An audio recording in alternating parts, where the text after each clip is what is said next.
Good afternoon, ladies and gentlemen. I am Hee Jung-Yoon, MC for this session. First of all, I would like to thank you for being with us today. The third session is about quarantine measures. The world is in a panic due to the global pandemic. If a quarantine system in cities are well operated, it can protect citizens' health and lives and prevent social chaos.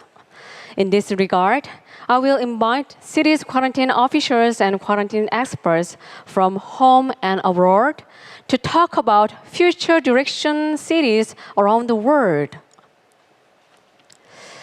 We will share successful examples of quarantine measures taken by each city, and then we will discuss a new model for contagious disease prevention with our panelists.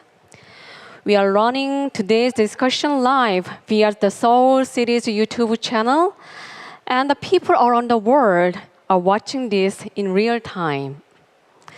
Please do the final check of your webcam and computer system.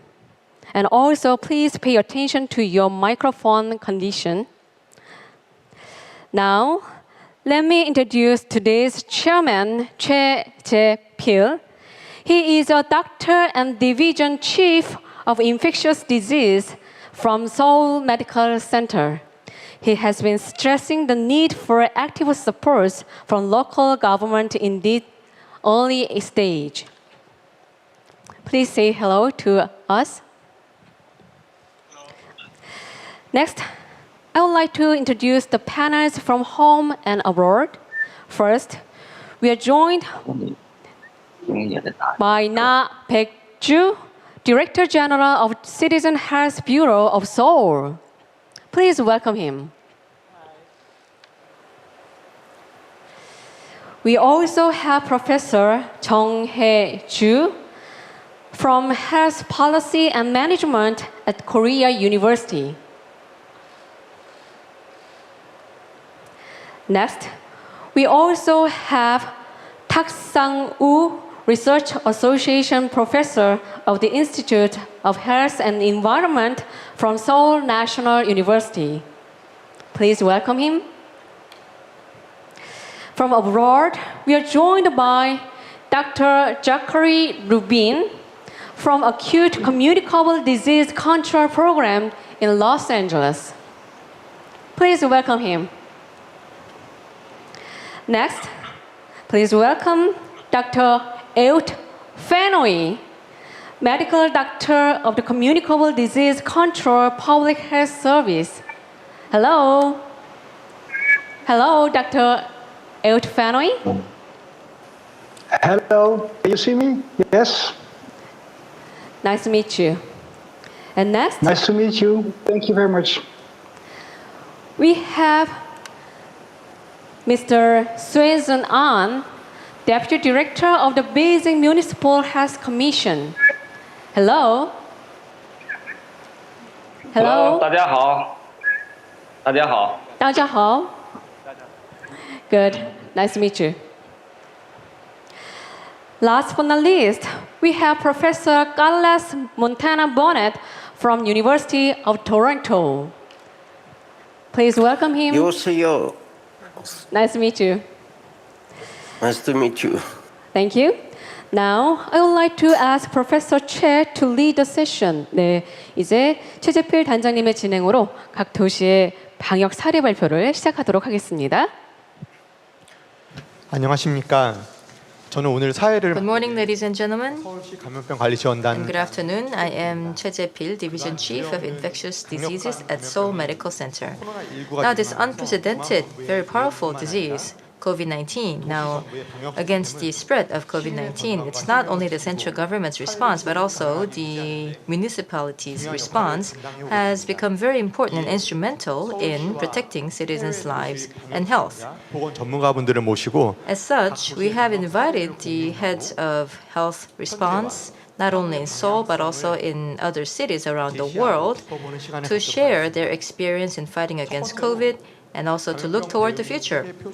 Now, first and foremost, 대한민국 서울시 we have invited Mr. Baeg-Ju, Director General of Citizens Health Bureau of the Seoul Metropolitan Government, to tell us about the COVID-19 response of Seoul, the experience and the success factors. So now let me invite Mr. Na to come forward to deliver a presentation.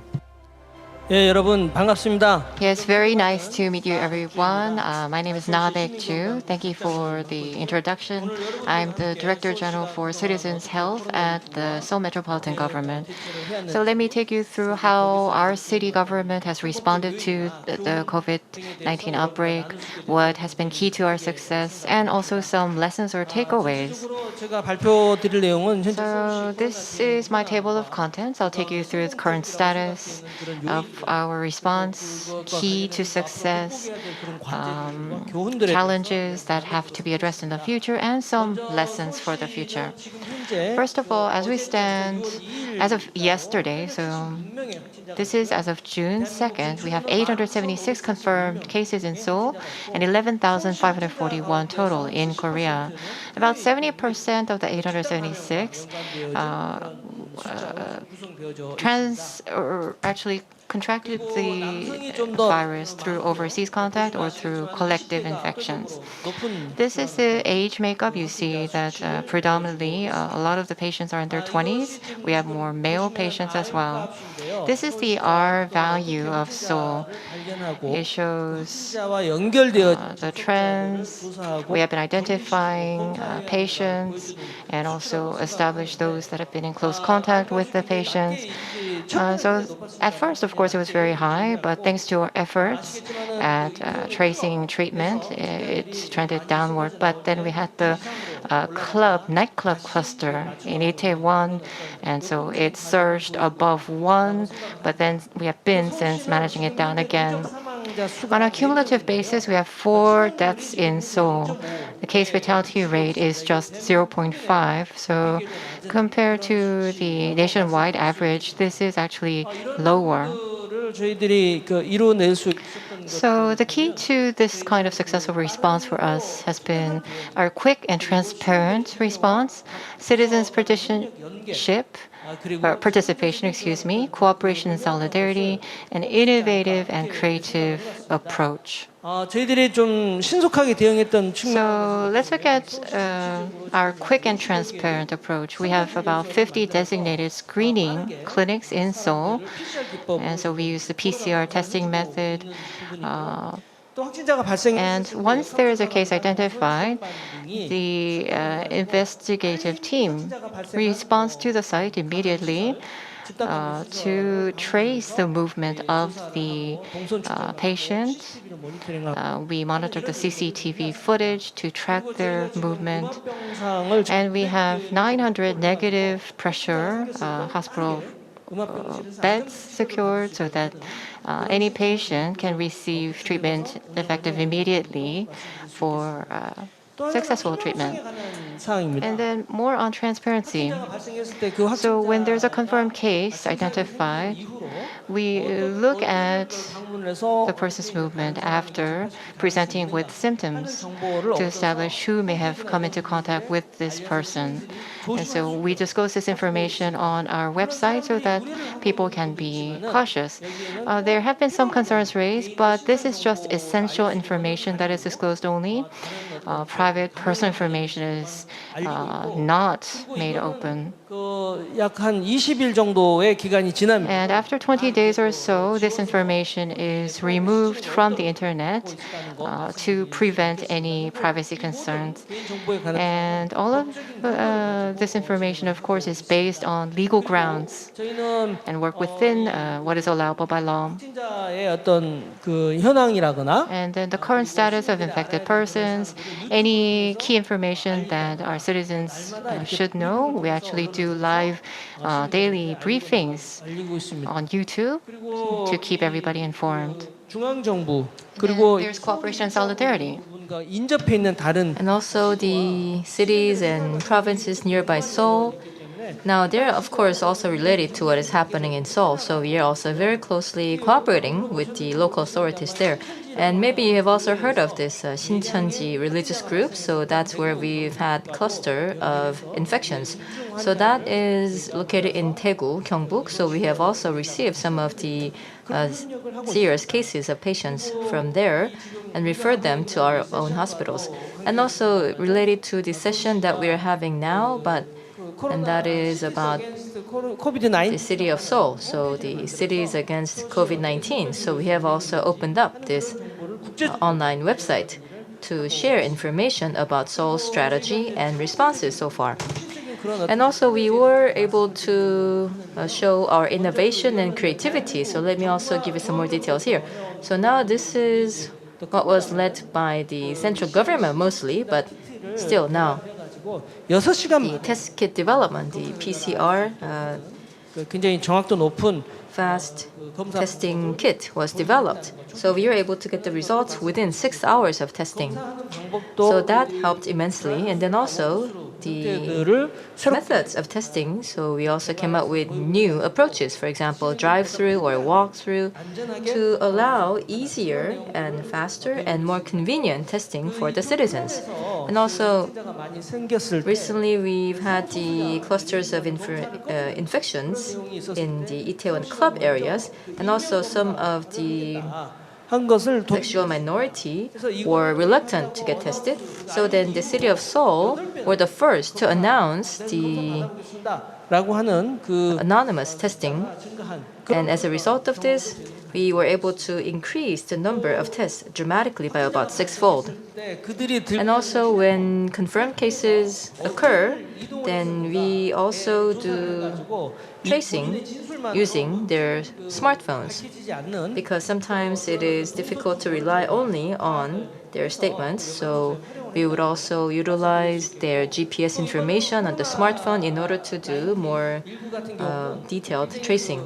And also COVID-19. One thing about COVID-19 is that there are a lot of asymptomatic patients or also mild cases. So we also decided that we needed to have facilities for specifically for the mild cases, so that we can also save the beds and also the healthcare professionals for the more severe cases. So for example, the training centers or the sporting facilities that we had, so we turned them into care facilities for the mild cases of COVID confirmation, and we believe that that was also a very creative attempt. And also, of course, because of the health crisis, it also led to economic crisis, with a lot of people losing jobs, or also a lot of people feeling threats to their livelihood. And Seoul was the first to provide emergency aid to some of the lower income households and individuals, so that they will be able to maintain their livelihood. And one more thing, and that was about the citizens' participation. Now,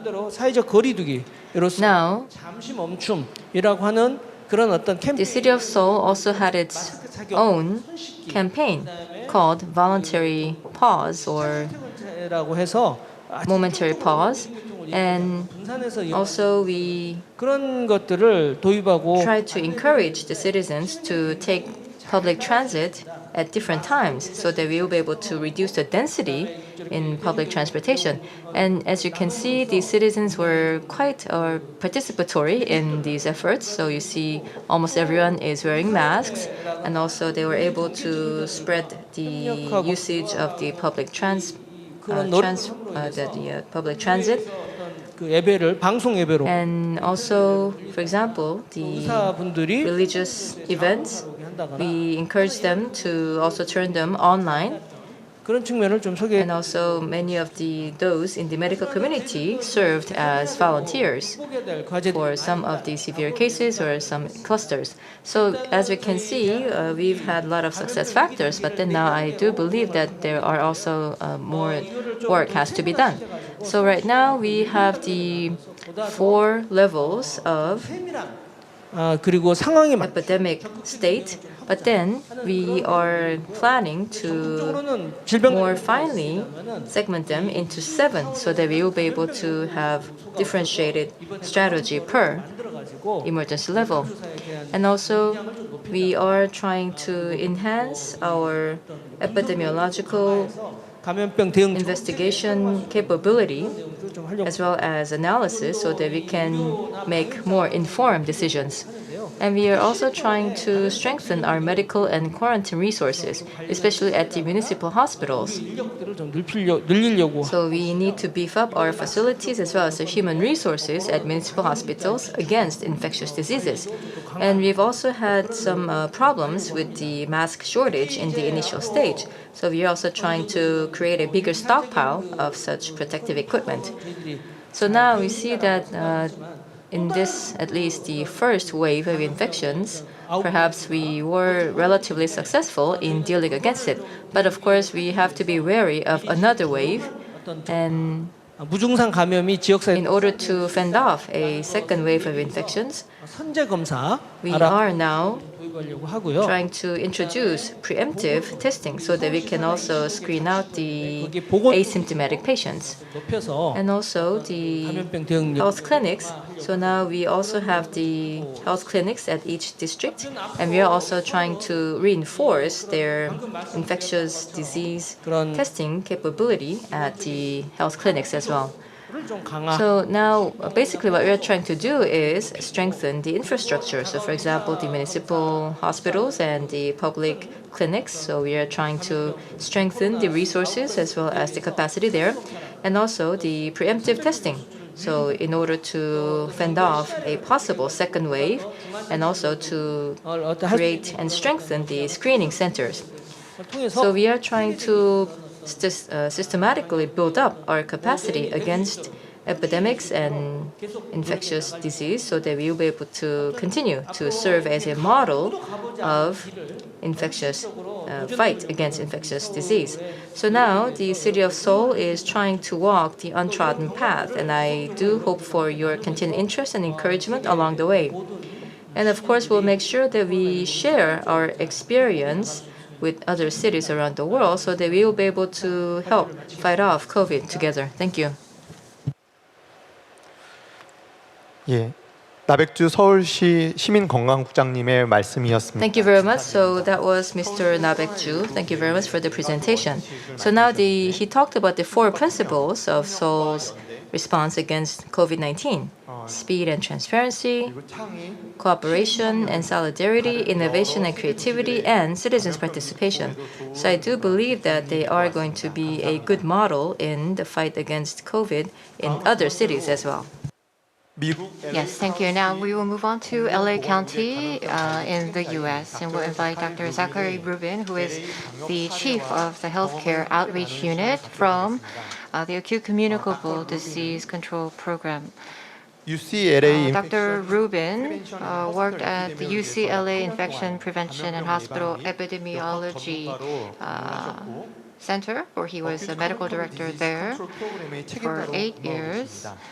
준비되셨으면 So if you are ready, please go ahead, Dr. Rubin. show your slides. Dr. Rubin.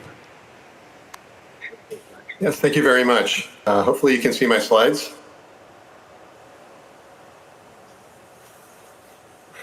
So thank you very much for the invitation. I'm very happy to be able to present our experience in Los Angeles County. I think we're all very inspired by the work that we've seen in South Korea, and we're trying to emulate a lot of what you have done. Of course, the initial response in the United States and Los Angeles specifically was hampered significantly by the lack of available testing. And so I'm going to talk a little bit about that, but I'm going to talk more about nursing homes, which have been a significant part of our outbreak. But first, I want to just talk about Los Angeles County, which is the health department in which I work. Los Angeles County is a large county with 10 million people. There are 88 separate incorporated cities in the county. The county is over 4,700 square miles, so it's a very large county with a large population. We have 92 acute care hospitals, and we have 315 nursing homes with about 38,000 residents. Additionally, another significant complicating factor in Los Angeles County is we have 58,000 people who are experiencing homelessness. And we also have the largest county jail in the United States with about 15,000 inmates. So that has proven very challenging for the health department, especially with limited testing, at least initially. So I wanted to just show a slide about the numbers of cases that we've had in Los Angeles County. As you can see, the numbers have gone up, but the problem with just interpreting this slide at face value is that this testing availability has been improving. So we've actually been more aggressively testing, and so the rates are going up because of that. However, as you can see, the numbers of deaths and the case fatality rate has been going down over time. Additionally, we have been monitoring the infections in our healthcare workers as well, and over time, that was a significant problem initially, especially because we, initially did not appreciate how much transmission there was from asymptomatic healthcare workers and patients. And so we did have a significant number of healthcare workers that became ill.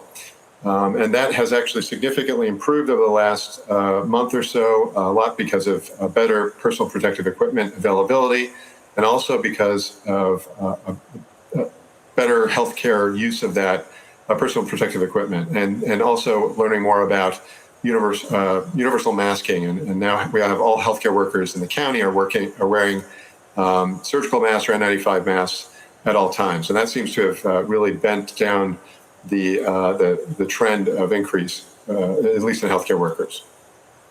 But I think an important thing to talk about really in Los Angeles County and in other cities across the United States is really the numbers of cases, and specifically the deaths of patients over age 65.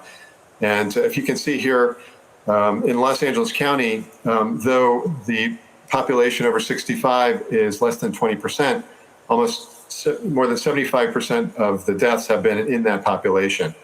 And if you look at the deaths in a little bit more detail, what you find is that a significant, almost 50% of the deaths in Los Angeles County are actually due to patients in nursing homes. And so I think in Los Angeles County, a very big part of the outbreak here has been managing these outbreaks in skilled nursing facilities. As I said before, we have about 315 nursing homes, and more than about 250 of them have had outbreaks to date, and some of them have been quite severe.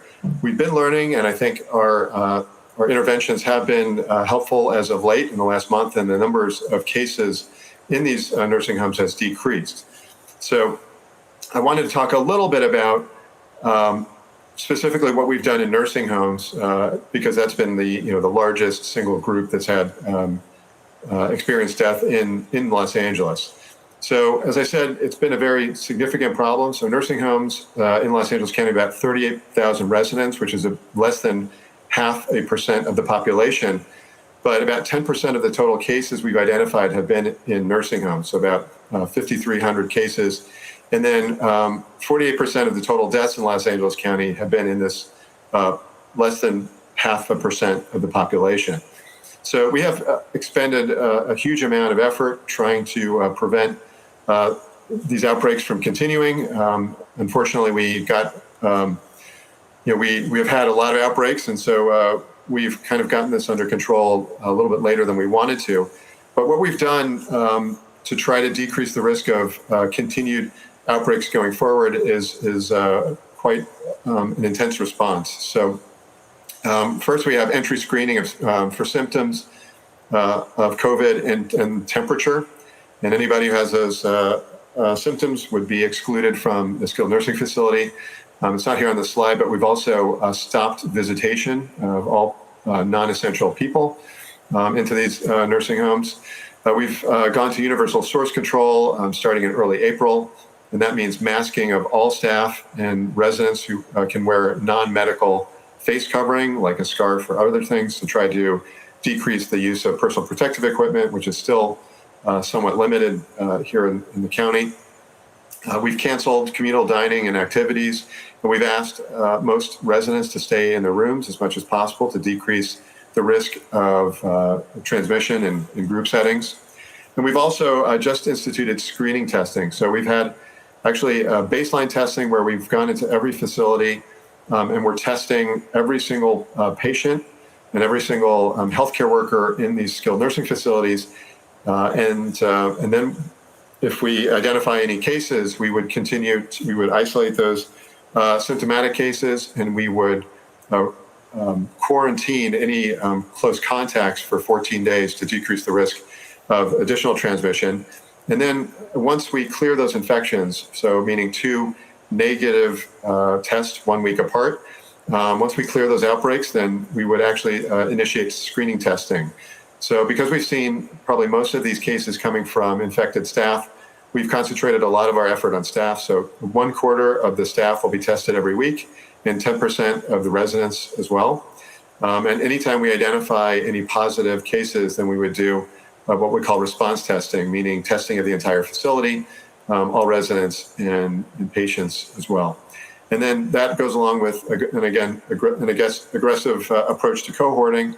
So we have 3 cohorts set up in every skilled nursing facility, including a COVID positive unit, which is usually manned by staff that only works in that unit. So we keep the staff entirely separate. They're blocked off with either physical doors or temporary barriers. Additionally, we have a quarantine unit where we're trying as much as possible to quarantine patients individually in rooms. And then we have a non-COVID unit for people who have recovered from COVID or who are negative upon testing. So that has been our approach in skilled nursing facilities. And, it's been an evolving approach, but so far we're starting to see some improvements in that, and with the numbers of cases going down over the last month. Additionally, based on our experience in Los Angeles County now with some decreasing numbers of patients being hospitalized, we believe even though the numbers of cases are not significantly going down, we believe that we have successfully bent the curve in Los Angeles County.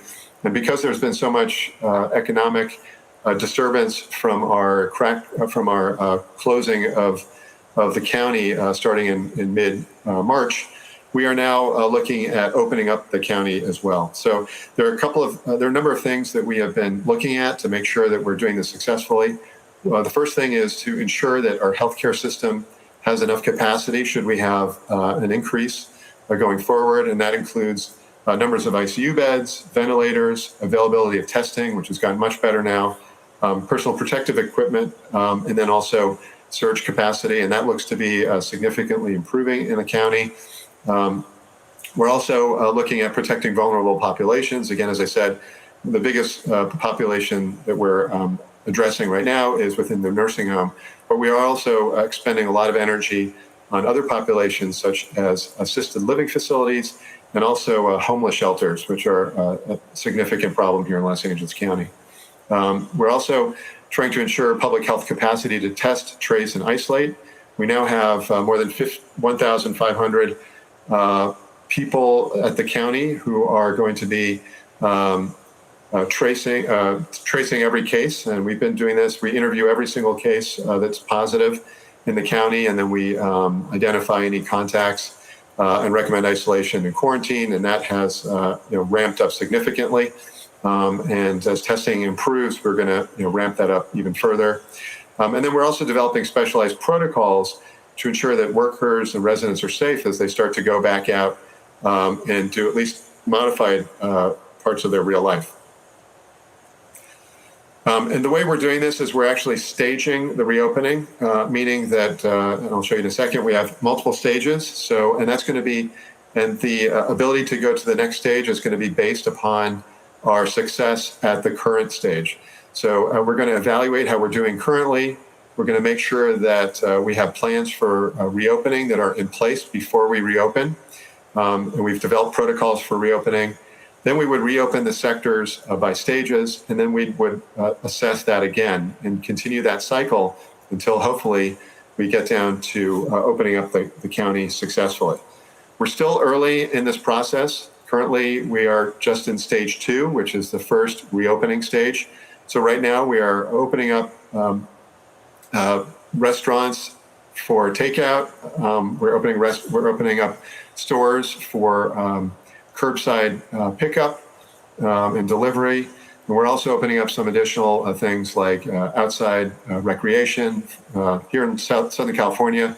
That's a big deal. So people are able now to go hiking and to go to the beach in limited ways, but always while wearing a mask at all times outside and and also doing social distancing. So we hope that we can continue through stage 2. We've not even completed stage 2. We have not opened up things like museums and cultural centers and religious and all religious services yet, but that is planned for the near future. But we're hoping that we can continue to open things up slowly as the virus allows us.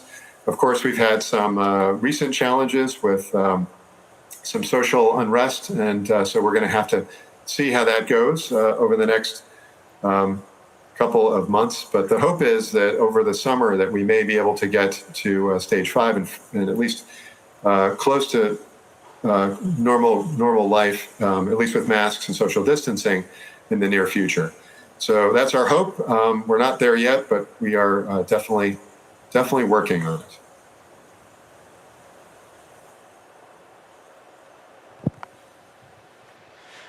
예, 감사드립니다.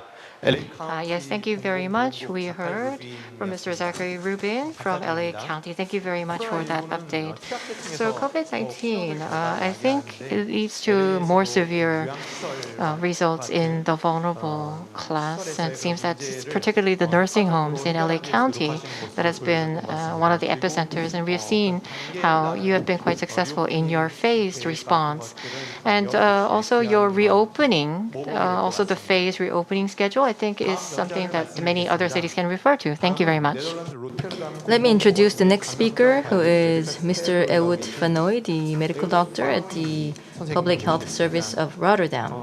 Now, Mr. Ehud Fanoy has been serving as the epidemiologist for 17 years at the Public Health Service, as well as the National Institute for Public Health and Prevention. And because of such career, now he also comes to us with extensive experience in managing infectious diseases like SARS, MERS, and COVID-19. So if you're ready, then please go ahead. Yes, hello to you all. I hope you can see my presentation. Yet, I think. There it is. So thank you very much for your invitation. It's an honor to explain a bit how we try to tackle this coronavirus outbreak in the Netherlands, and especially in Rotterdam. That's the public health service region where I work. Well, to introduce you a bit to my area, the area of Rotterdam is an area with about 15 different municipalities and 1.3 million inhabitants. We have the largest port of Europe in our area. It's a very industrial region with a relatively young population, and about half of the population is from non-Dutch origins. So we also have to deal with different cultures when explaining the measures that you want to take dealing with coronavirus. This slide shows you the curve of the outbreak. It started in early March in our region, and as you can see, it was ramping up. And due to the social distancing measures in the society, about half of the beginning of April, half April, it started to slow down again. And right now we have about 5 or 6 cases a day coming in our Rotterdam area.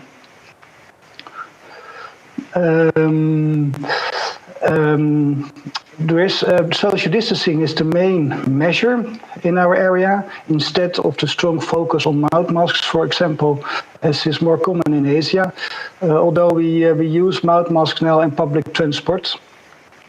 We also increased our test capacity in the region. So every citizen in Rotterdam can now get a free PCR test, and there's not a doctor needed anymore to get the test. So you can just go online and you sign in, and then you can get the test within a couple of hours. We also started now active source and contact tracing about every PCR positive case, including isolation of the case when he or she is positive, and 14 days quarantine of all the close contacts. And now, as the outbreak is now on a low level again, the society tries to reopen step by step. It's a bit like the last speaker, Dr. Rubin, explained in the United States. We also screen the public health service for outbreaks. All the notifications are coming in, and we try to screen the postal code areas or some common factors within the notifications to see if we can detect clusters.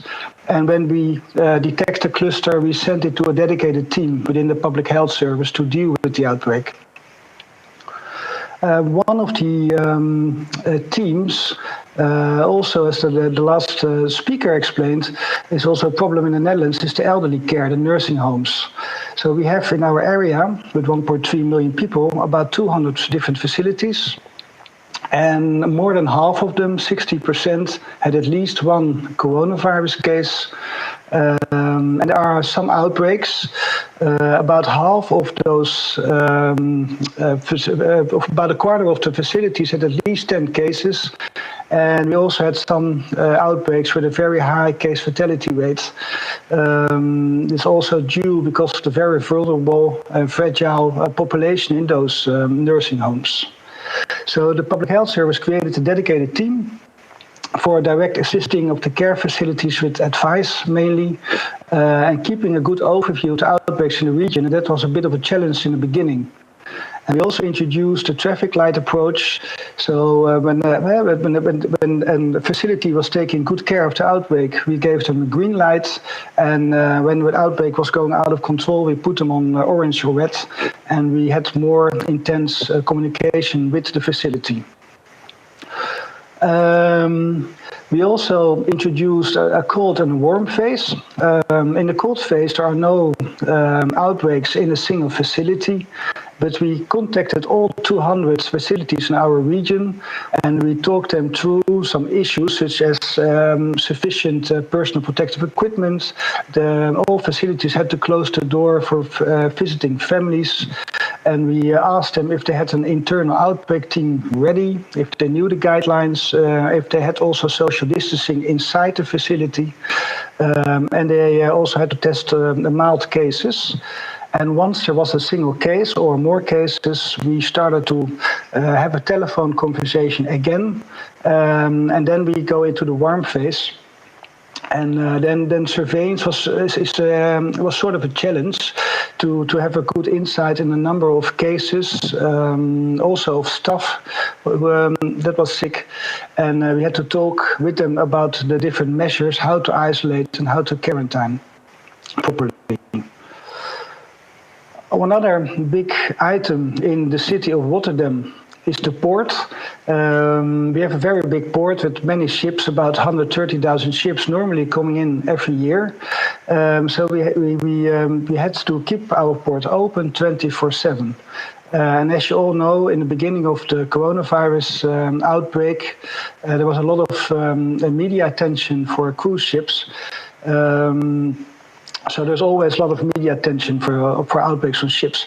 In our region, we have collaboration between different stakeholders in the port, the Harbor Coordination Center, who takes care of logistics, the Public Health Service, who take care of health, and also the safety region with the ambulances and the fire brigade is part of that collaboration. And our role as Public Health Service is to advise on the policy, isolation, quarantine, and testing to the Harbor Coordination Center and the captain on the ship.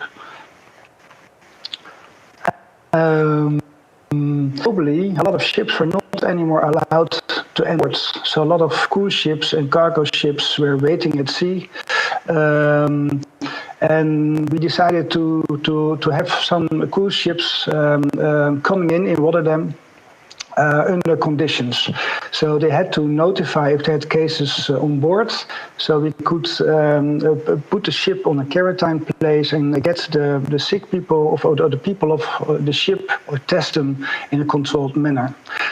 All ships have to send in a maritime declaration of health, but the captain has to send it in, and the public health service screens all those positive declarations. And in total now we had 2 big outbreaks on ships in the port of Rotterdam. But thanks to a good coordination and good communication with the captain, we were able to deal with those outbreaks in pretty well. What we learned, there was a lot of media attention for outbreaks on ships, and so we tried to have open communication to explain our policy, but also with the partners working in the harbor, for example, pilots who have to go on board of the ship when it's entering the harbor, the big cruise ships, for example, and cargo ships. Those Dutch pilots, they want to know if there is coronavirus on board. And if so, they want to take the proper measures, such as the use of personal protective equipment. And the coordination of the outbreaks can be a bit of a challenge sometimes, because ships operate worldwide, and the captain of a ship receives advices from different countries, stakeholders of the ship, but also from us, from the Dutch Public Health Service. And sometimes we cleared a ship, so we put the ship out of quarantine, but then still the crew was not allowed to fly back home due to different rules worldwide. So that can be sometimes a bit of a challenge. But when you do it with good communication, it can be done very well, and can be done safely. And there in the picture in the background, you can see empty cruise ships laying for the Dutch coasts. All crew and passengers are off board, and those cruise ships are now empty and waiting for the future, what will happen. So to conclude, from social distancing, which we did, especially the last month, we now slowly trying to move to a more track and trace approach. And to manage that, we upscale our public health service. We are upscaling our testing capacity, and to start with a more severe isolation quarantine policy to replace the social distancing, and to open up the economy again. And the elderly care facilities, well, that's a special interest to put attention on, and a combination of stringent testing policy, isolation and quarantine proved to work. But you have to be really fast. So when you see a first case, you really have to jump on it and to stop a big outbreak from happening. And in the port, it's very important to have also your timely notifications and good communication to the international stakeholders around the ship, and a very clear command structure to deal with an outbreak. Thank you very much. 예, 감사드립니다. Thank you very much for the presentation. So that was Mr. Ewout van Nooy from the Public Health Service of Rotterdam, the Netherlands. Thank you very much. So he talked about very active testing and tracing, as well as the measures put in place in nursing homes, and also at the Rotterdam port, which is the biggest port in Europe. So the actions and measures, very impressive. Thank you. Next, we will invite Mr. Sui Jun-an, who is a Deputy Director for the Beijing Municipal Health Commission, to hear about the Beijing coronavirus response experience. 예방의학 박사학위를 받으시고 Sui Jun-an got his doctoral degree in preventive medicine from Harbin Medical University, and he is in charge of prevention and supervision of disease, health inspections, occupational health, and health information system as well. Please go ahead when you're ready. 尊敬的大会主席、女士们、先生们，大家好！非常高兴参加这次会议。Chair of the meeting, ladies and gentlemen, it gives me great pleasure to attend this virtual meeting. 我们今天一起分享抗击疫情的经验，对共同推进全球疫情的防控有着非常积极重要的作用。Today, we are sharing the experience in fighting against COVID-19, which is of great significance to enhance the global response to the virus. 北京疫情整个防控大致分为4个阶段。第一个阶段呢是境外输入，第二个阶段呢主要呢是境外输入与我们本地的病例的交织传播，第3个阶段呢是这个境外输入，第4个阶段呢是我们整个的常态化的防控阶段。到目前为止呢，我们累计报告确诊病例是594例，已治愈出院是582例，死亡是9例。到目前为止，我们实现了48天无输入性病例和本地病例双零的增长，疫情防控呢取得了阶段性的成效，本土的疫情传播基本阻断。我们主要的一些做法呢是在以下几个方面。The COVID-19 infection in Beijing went through 4 stages. First period is the infected cases from outside Beijing. The second period is the infected cases from outside Beijing mixed with locally transmitted infections. The third one is infected cases from overseas. And the fourth one is the regular prevention and control. By now, a total of 594 cumulative confirmed cases had been reported, among which 581 cases had been cured and discharged from hospital, and 9 people died. The progress has been made in the current stage of epidemic prevention and control, and we have contained the transmission of infection locally and ensured double zero growth for both infected cases from overseas and locally transmitted infections for 48 days in a row. The main measures we adopted are as follows. 第一方面呢，我们是迅速响应急机制。1月19号呢，北京出现首例病例之后呢，我们快速反应，在1月20号启动了突发公共卫生事件应急管理机制。1月24号呢，我们把这响应级别提高到了最高级，同时调动社会各界力量共同参与，积极应对抗击疫情。First, we launched the emergency response swiftly. On January the 19th, as the first confirmed case was reported in Beijing, we have responded rapidly and activated the response system for public health emergency the very next day. And on January the 24th, the response level had been upgraded to the highest. We have mobilized all parts of the government, of the society to take joint action against the virus.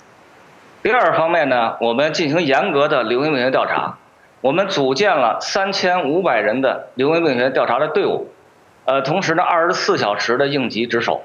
一旦出现病人，我们第一时间进行流行病学调查，第一时间进行溯源，同时第一时间对密切接触者进行管理。截止到目前呢，我们累计对密切接触者5324人进行了管理，实现了病例流调及时率为100%。同时呢，密切接触者的规范管理率是100%，我们也实现了疾控人员零感染。Second, we have conducted the epidemiological investigation and strictly controlled the sources of infection. An investigation team of 3,500 plus people was established to be on duty for emergency response around the clock.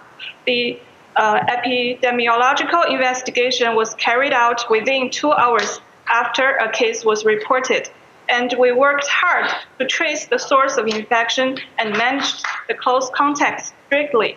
By now, we have traced and managed 5,324 close contacts. We have ensured 100% timely epidemiological investigation of confirmed cases, 100% standardized management of close contacts, and zero infection among disease control personnel.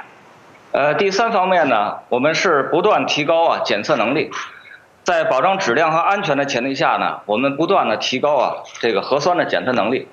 我们从最初只有17个疾控中心能够检测核酸，之后呢，我们陆续呢经过培训，经过这个设备的这个采购，我们目前实现了82家医疗卫生机构都能够进行检测。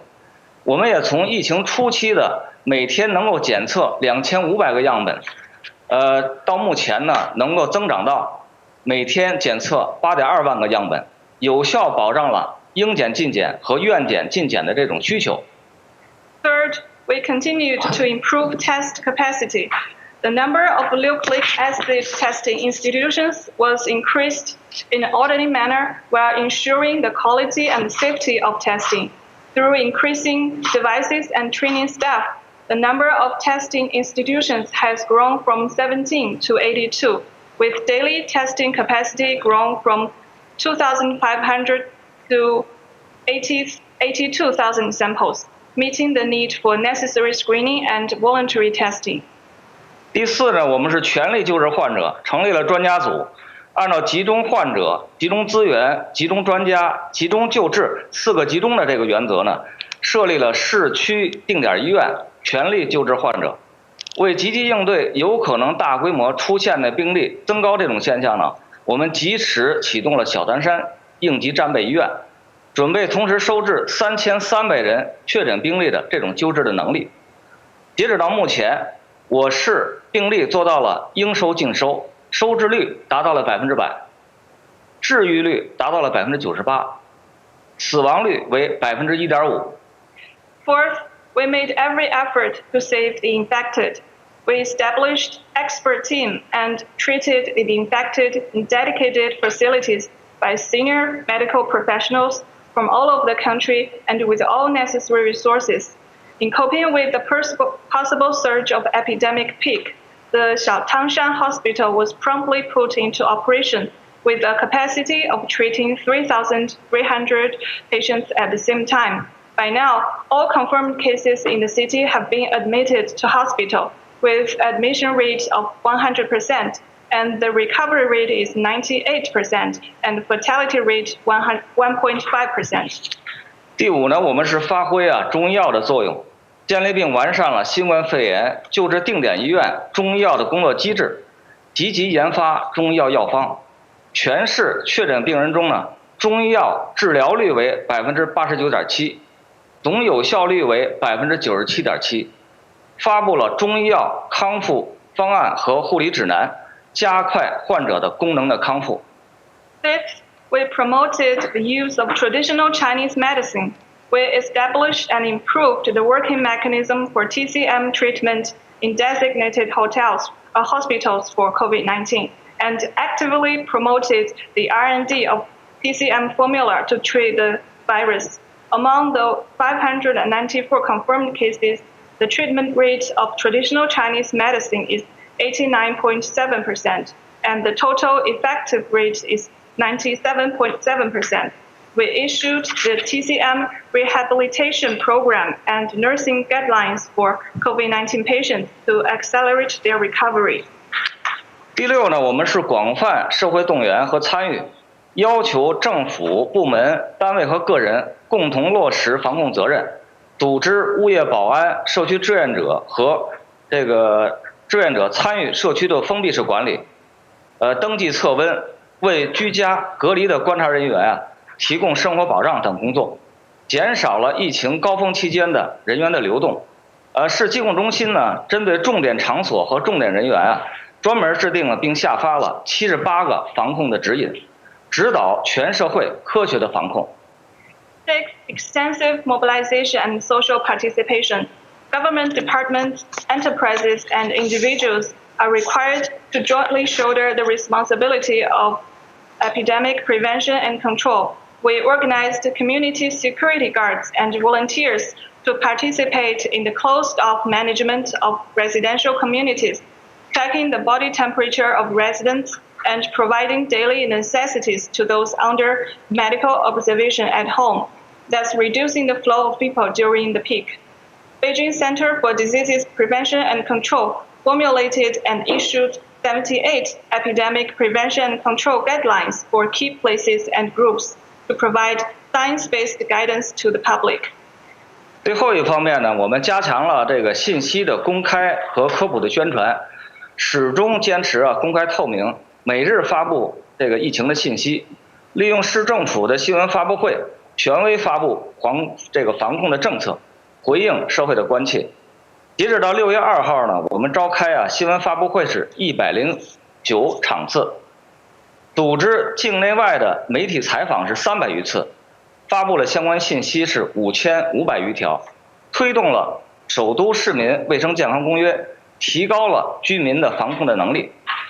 Seventh, we strengthened information release and science popularization. With an open and transparent mindset, we released information on COVID-19 on a daily basis and held municipal press conferences to announce official prevention and control measures and provide responses to public concerns. As of June the 2nd, we have held 109 press conferences, organized 300 plus domestic and foreign media interviews, and released over 5,500 pieces of information on COVID-19. The health convention for citizens in Beijing was issued to improve the skills of epidemic prevention and control for the residents. 下一步呢，我们将持续做好疫情的常态化的防控工作，同时提前做好秋冬季可能出现的疫情反弹的这种应对的准备，进一步加强深化国际的合作，共同应对疾病的全球性的威胁。Next, we will continue to do a good job in the regular prevention and control of COVID-19 and make preparations for a possible resurgence of infection in the upcoming autumn and winter. We will further deepen international cooperation and fight against the global threat brought by the virus together.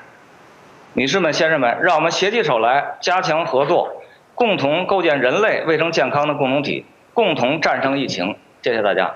Ladies and gentlemen, let's work together to strengthen cooperation, tide over this difficulty, and build a global community of health for all. Thank you. 네, 중국 베이징 보건위원회의 책임자이신 수혜준 Yes, thank you very much, Mr. Shuejunan, Deputy Director from the Beijing Municipal Health Commission. The epidemiology teams, swift and transparent response, public engagement. I think they were very key takeaways for us, so thank you very much. Now let me invite the fifth speaker in this session. Now, in this COVID-19 pandemic, 방역 시스템을 보신 we have someone who has experience in the two cities of Toronto and Barcelona. So it is Professor Carlos Montano Bonet of Toronto University. Professor Bonet is a psychiatrist and health scientist, and he's also a member of the WHO Committee on Social Determinants of Health. And he had also been dealing with COVID-19 in Catalonia in conjunction with the European government. So now, Professor, if you're ready, then please go ahead. Please, Carlos Montana, could you share your experience? We can't hear you. Thank you very much. I will do my presentation in a comparative perspective. And I would like to start by setting the stage in which you can observe from this graph produced by the group in Seattle that Spain is the country in the world with the highest mortality from COVID per million people. And within Spain, Madrid and Barcelona are the highest. So when we are talking about Barcelona, we really are in a situation that's extreme globally and maybe just comparable to New York, although I don't remember the metrics in New York as well. So the case of Canada is doing much better. Of course, it's not the success of South Korea, but it's in the middle of comparative approach to mortality in wealthy countries. Having said that, I would like to call your attention to one moment, please. Sorry.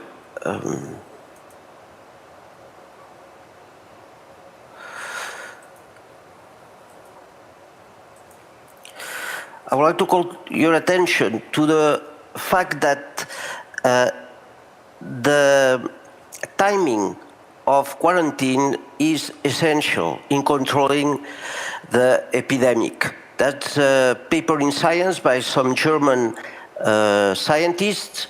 And if you look at the column B in either the mid or the lowest row, you'll see that the pink curve corresponds to starting the intervention with delay from the date in which the first case was identified.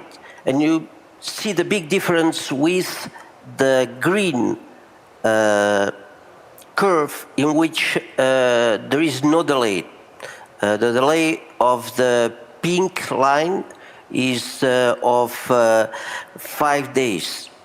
And that is for two metrics.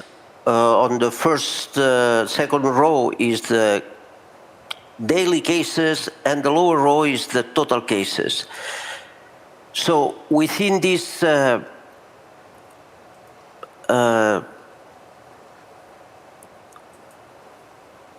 perspective, I would like to go into the case of Toronto. The timing in Toronto was quite successful because it incorporated the knowledge from SARS and also from countries in Asia. Something that didn't happen in Barcelona, where the notion of having to follow what China or Korea was doing was seen as very far and not related to the reality, unfortunately, because it was the price was severe. Why do I say that? I had experience with government that was confronted with that information and yet didn't act with the celerity that would have required in this situation to flatten the curve. Toronto, on the other hand, very fast implemented rapid testing and also some aggressive case contact and tracing. Later on, and that may have been arguably a mistake, it took about 1 month until March to implement severe measures of social distancing. And we know that mild versus severe makes a difference as well in contagion and mortality. So we see that these measures were implemented around March 17, approximately 1 month and a half from the rapid testing measures.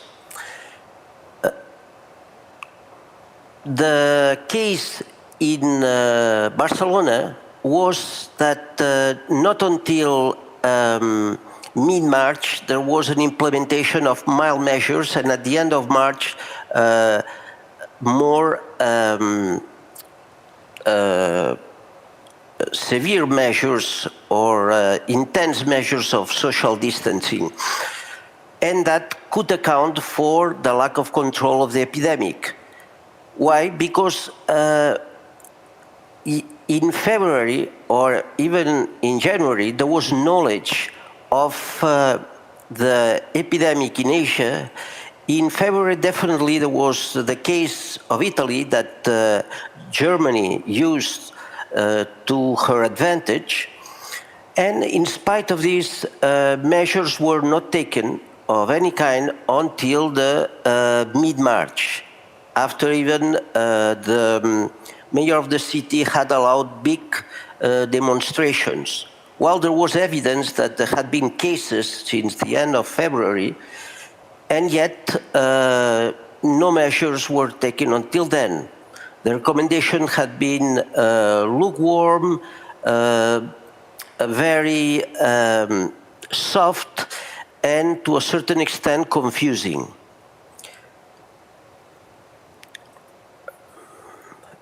Then we see here that the UC beds in Canada never reached the point of collapse. And that accounts for these early measures that I presented. On the other hand, the case of Italy here shows the unfortunate effect of not implementing these early measures of quarantine or social distancing and social isolation. I don't have the data for Barcelona, but the mortality is highest in Barcelona, Spain, and then Italy. The case of Belgium, that sometimes shows up in the rankings of mortality, cannot be compared to the others because their method of counting deaths is different. So the epidemic curve in Canada was controlled, and by the measures that I just described, in particular in Ontario and Toronto, it was done better than the Canadian average. And of course, not so efficient and successful as in Korea, but compared to the European countries, especially of the South, it was a relative success. Here as well, we have the number of COVID deaths, not of in cases of COVID, since the fifth death that was identified in the country. Canada as well is performing better than the South European cases. And Ontario, which is basically Toronto's great GTA, as we call it here, the larger Toronto area, is doing better than the Canada as a whole. I would like to point out also that Canada never reached, and in particular Toronto, never reached the collapse of its healthcare system. That is also a consequence of these early interventions, and this did not happen in Barcelona, where there was a collapse around the 27th of March due to the lack of control of the early epidemic, plus the fact that there were not sufficient beds, there was not public health preparedness, there was not testing, and in particular, the healthcare system could not take advantage of the public healthcare system, of the private healthcare system, as it had been earlier announced by the government. But de facto, patients were turned away. In particular, patients from nursing homes, who ended up being the institution with a larger number of deaths, could not refer most of their patients to hospitals, even if they had been counted in Barcelona. So now there is a lot of blame put on the management of nursing homes, but nothing is being said about the public health preparedness, the expertise in infectious disease epidemiologists, especially in epidemics, and that, of course, prevents that in the future there will be a learning from this experience, because all the focus being on whether nursing homes were private or public, which is a real issue everywhere, and I studied that in the US for years, doesn't account for the lack of public health preparedness, public health infrastructure, sufficient funds into public health and training with local schools of public health and also a capacity of learning from other countries, in this case, Asia, for various issues that I don't think is necessary to go here. Also, the issue that the infectious diseases would be a problem in Europe was somehow met with skepticism, even by experts in February. It's like one expects MERS to happen in Africa, but not in the northern Mediterranean. So these kind of attitudes and public health preparedness were, in my opinion, at the root of this public health disaster that put the city and the country at the top of the mortality per million, and also very high in infections per million. I will end with the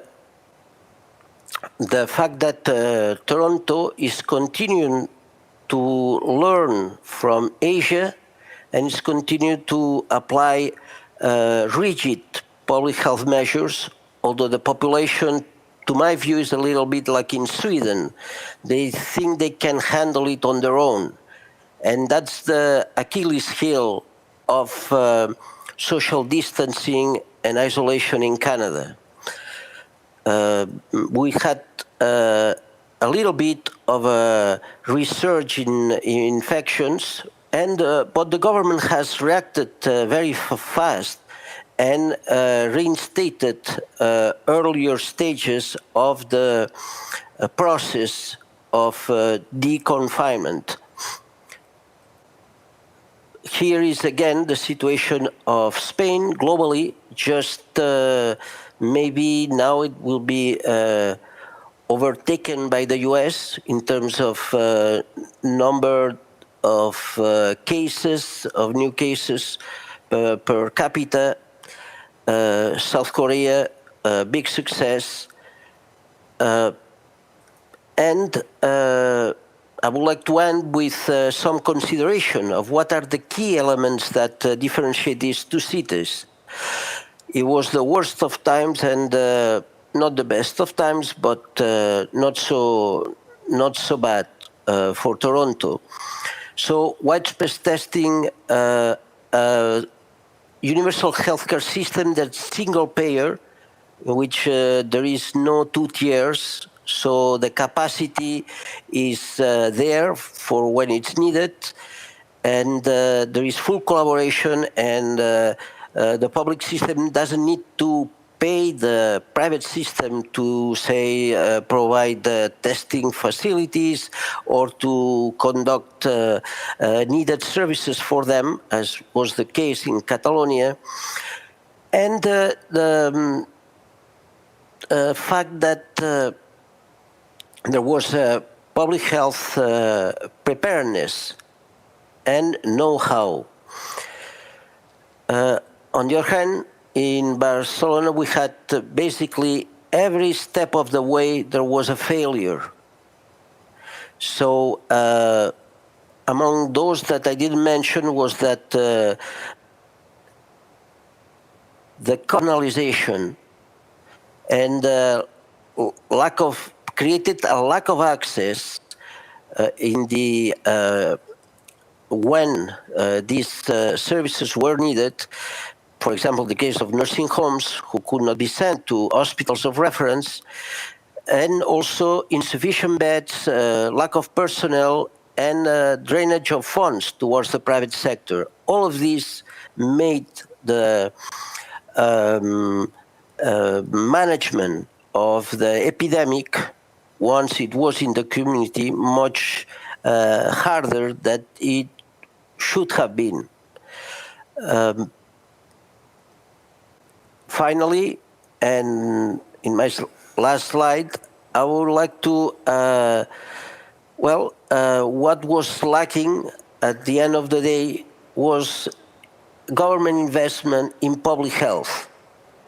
And in a prepared public health workforce that had the expertise to deal with an epidemic of infectious nature, and that would conduct aggressive public health measures of quarantine, early testing, tracing, isolation, and then social distancing, and massive population-wide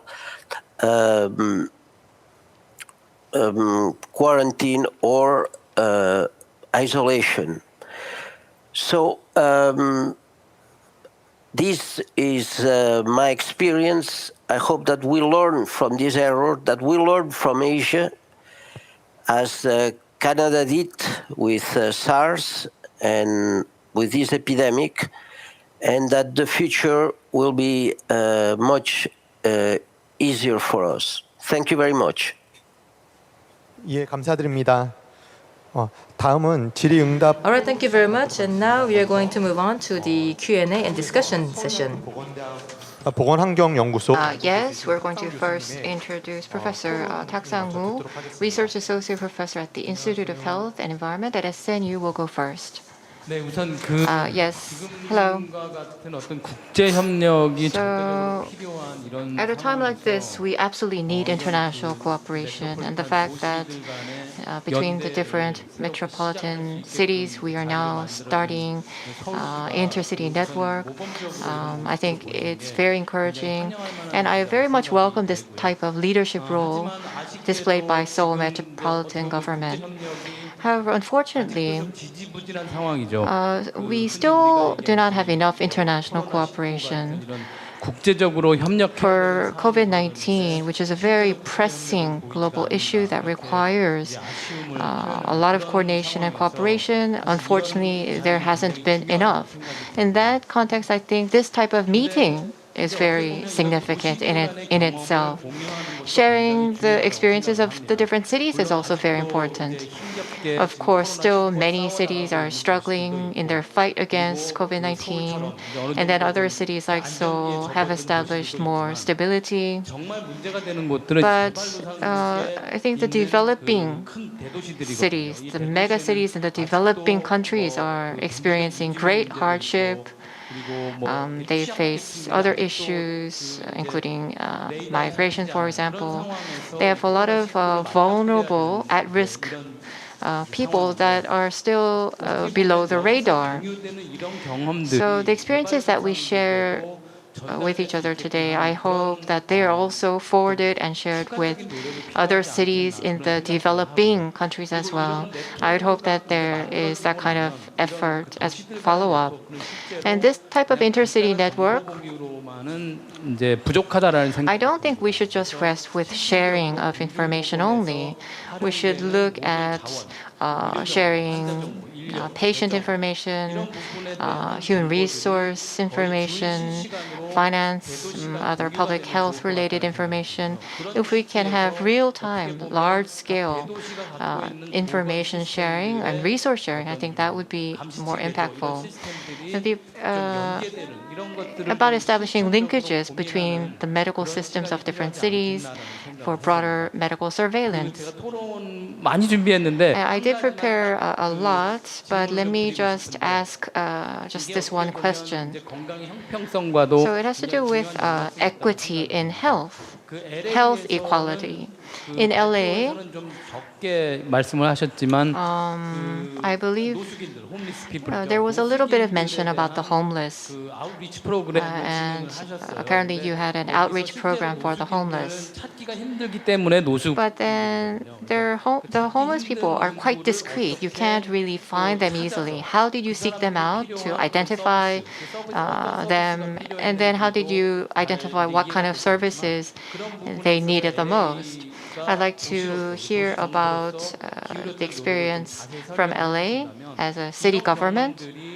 And I think that kind of experience can be of reference to Seoul and also to other cities in the developing states as well. Okay, so thank you, and that's my question.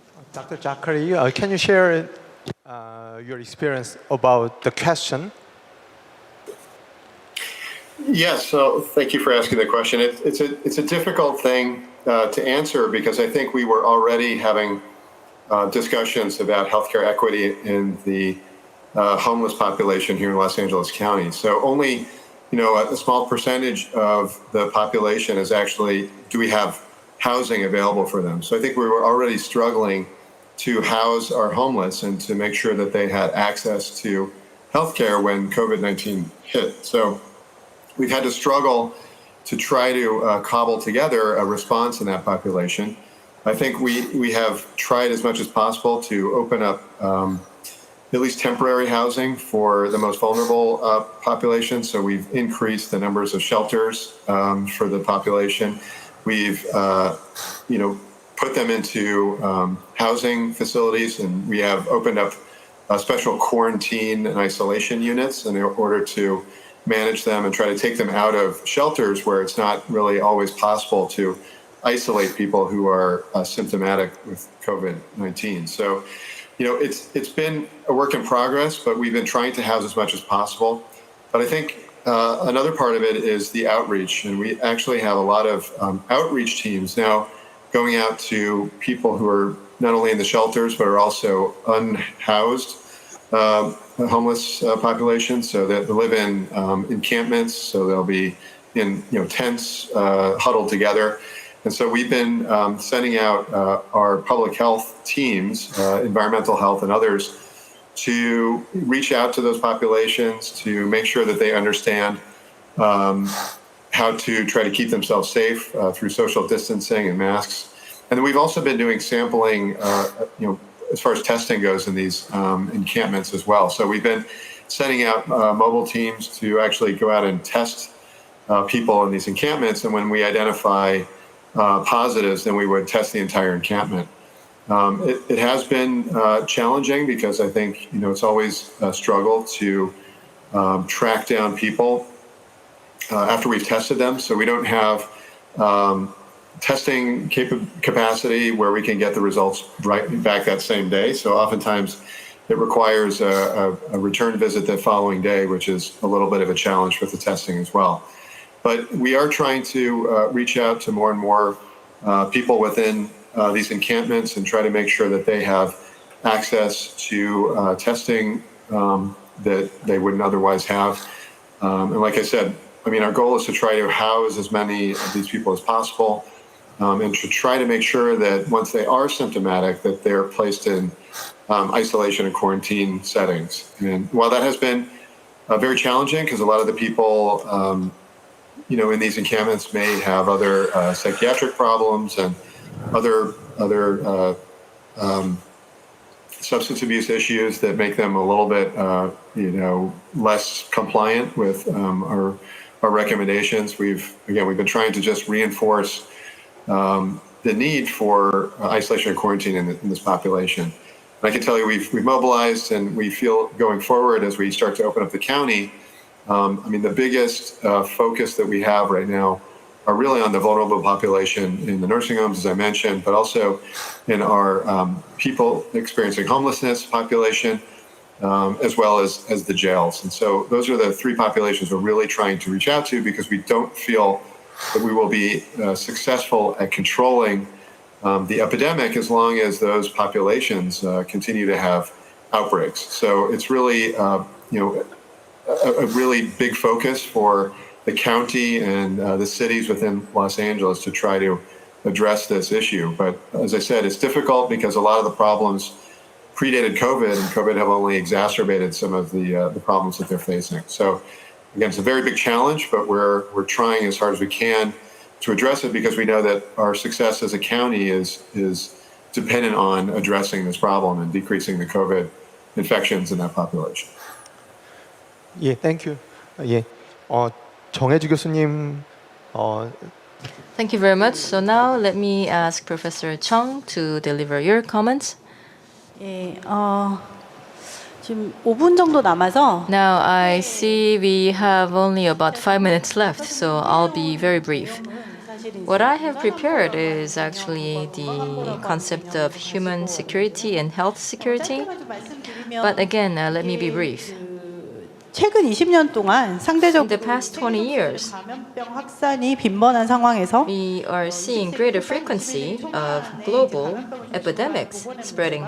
So now then, in the late 20th century, early 21st century, epidemics or pandemics are also being treated as security and diplomatic issues. So starting from the UN Security Council, there were resolutions.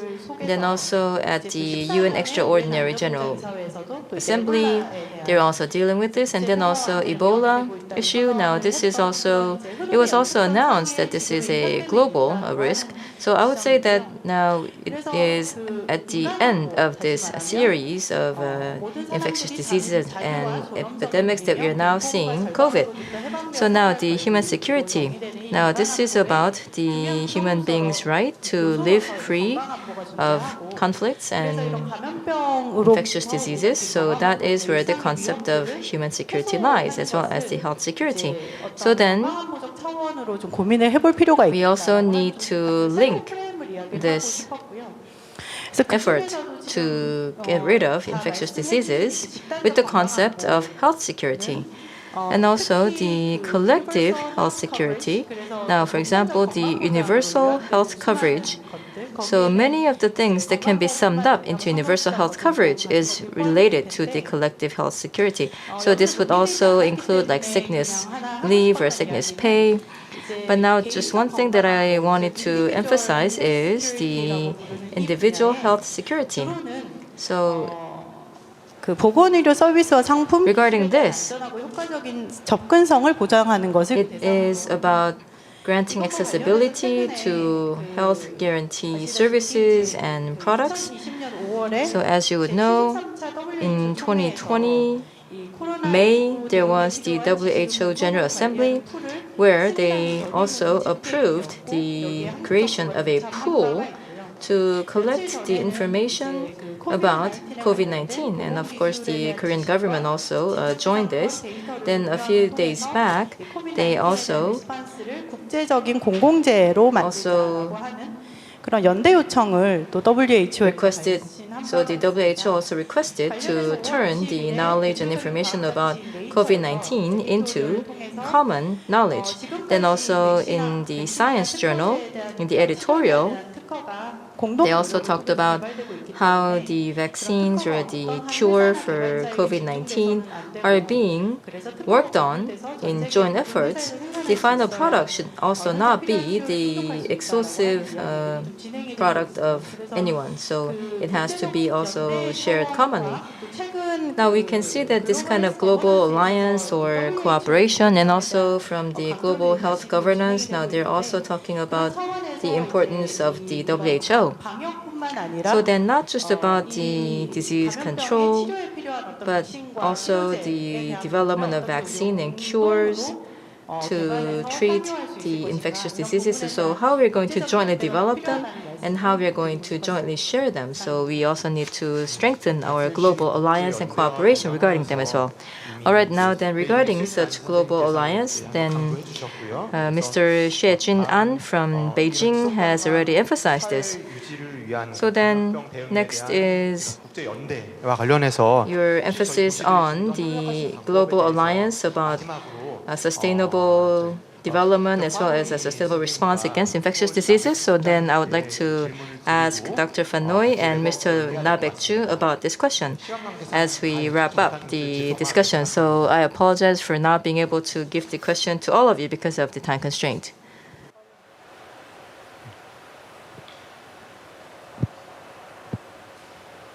Could you please repeat the question shortly?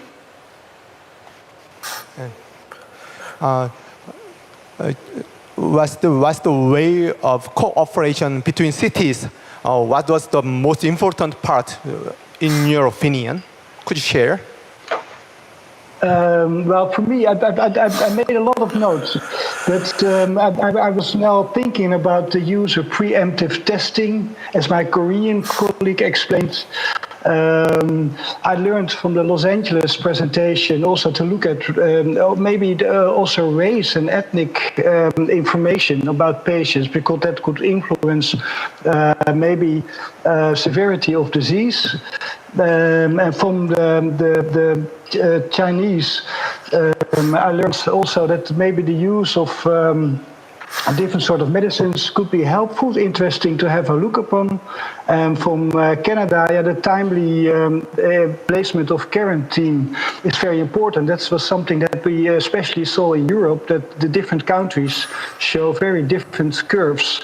And that is a lesson to learn. And I think when the summer ends here in Europe and the winter comes with the flu, I think we're now better prepared. So I don't expect the mess that we saw in March, but I expect to have social distancing already in place, but the outbreaks to pop up. And then I hope we can just jump on the outbreaks and keep them small.